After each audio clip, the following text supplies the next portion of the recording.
So this is a different kind of video. I'm going to be talking about different projects. So I don't really have like an intro or a cold open that relates to just one project. Um, I could tell a joke. Knock knock. No. Wait. Yeah. No. Never mind. It's not going to work. It's a bad idea.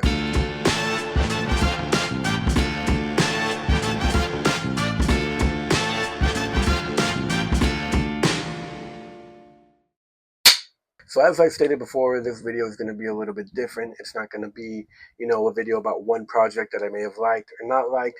It's going to be a video talking about three different projects that I found on streaming that I thought, I had some opinions on and thoughts on, and I wanted to share them, but they didn't really merit their own video. So we're going to get one video for all three.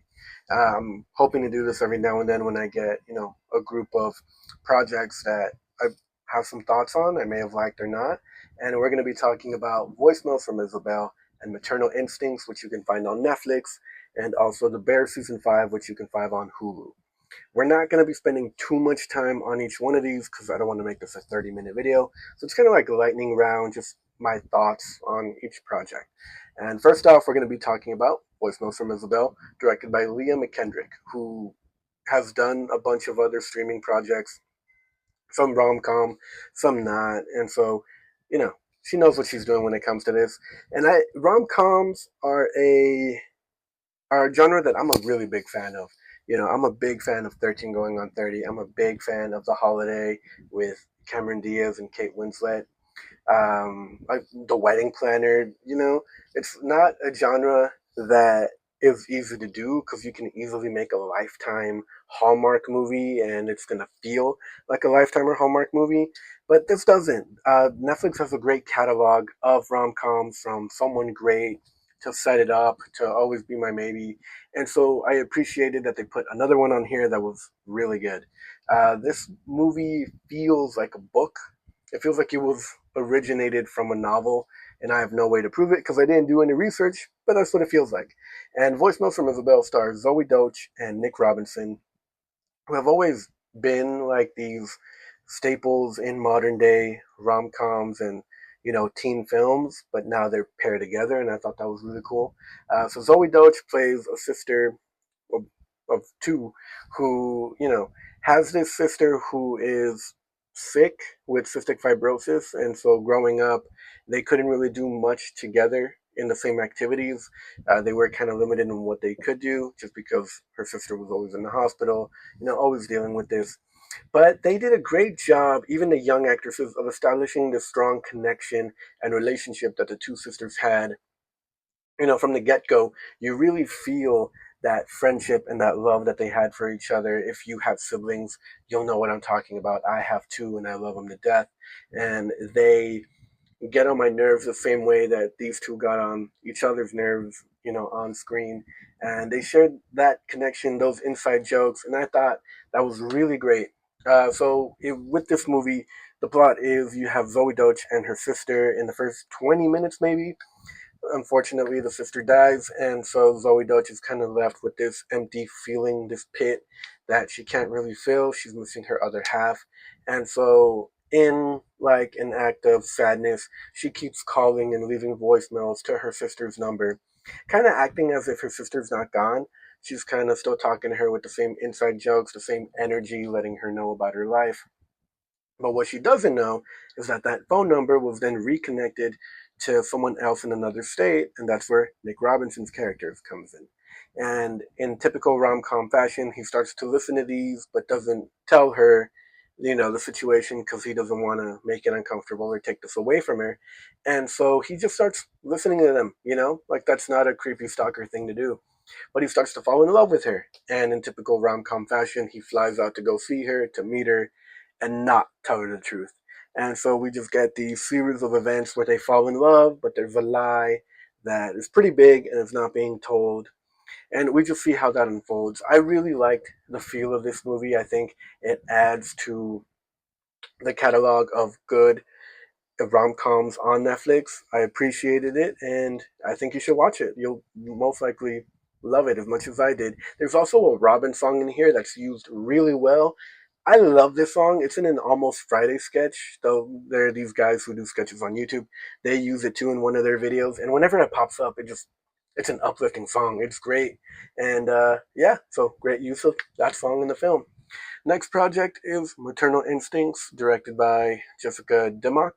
And it's a horrible, horrible situation brought to a murder documentary on Netflix. Netflix is also great at murder documentaries. I think that's like the most like of genre they have on Netflix is just murder documentaries. I think you can go a whole lifetime watching Netflix's murder documentaries, and you won't be bored either because they're pretty well made, just like this one. What I liked about Maternal Instincts, and the story is horrible. It's horrifying and such a tragedy, and everyone involved, I just feel for them, except for the horrible woman at the center of everything. But it centers a woman who has been keeping this lie about having a baby and being pregnant from her fiance to not lose him, and the lie just gets deeper and deeper and deeper and deeper until eventually it leads to a murder, and a horrible murder that took the life of another young mother and her unborn child. And this movie plays out really well in the sense that it kind of plays like a horror movie. Whoever edited this film did such a great job in where we have the interviews and the people are describing what's happening, and we're cutting really quick just to a glimpse of a scene of the crime scene. All we see is like blood on the wall with a hand mark, or we see the footsteps of blood, and it's horrifying because this is a real case. This is like real people that this happened to. So on one hand, you're kind of like enthralled and intrigued. On the other hand, you get this harrowing reminder that this actually happened and it affected someone, and the movie does that so well. So I highly have to recommend this. Again, my heart goes out to anyone involved in this case, but the documentary itself was so well made technically. And again, it plays out like a horror movie, and it does that very well. And then finally, we're going to be talking about The Bear season 5. I've watched The Bear since it first came out with season 1 a few years ago. I was a fan of it, but not like a super fan, especially as it went on. Seasons 1 and 2 were very good. 3 and 4 kind of killed the pacing a little bit and then kind of lost its focus. It wasn't really about food and restaurants anymore. But season 5 picks back up where season 2 left off, in the sense that we're focused on the food, we're focused on the restaurant, we're focused on keeping this thing alive. And most of the season, I'd say 7 episodes, focuses on one night. And I love when a series does that. When, in the span of, I think they have like 4 hours till opening. And so it's just all the things that could go wrong are going wrong in the lead up to them opening, on a horrible stormy night. And, too many reservations are made, there's not enough food.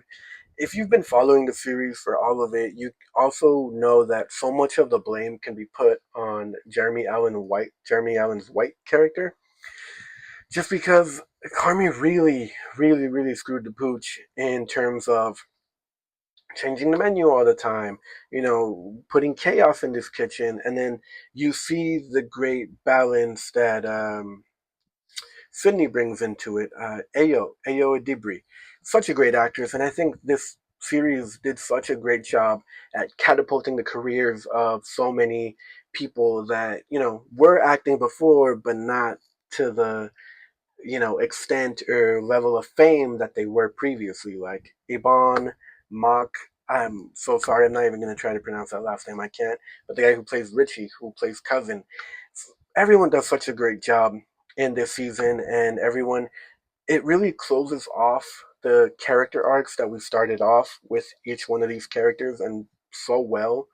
I know that this year we had a couple of different series ending with either season 5 or whatever number of seasons it came out with, and it felt so unsatisfactory. I'm talking specifically about like The Boys season 5.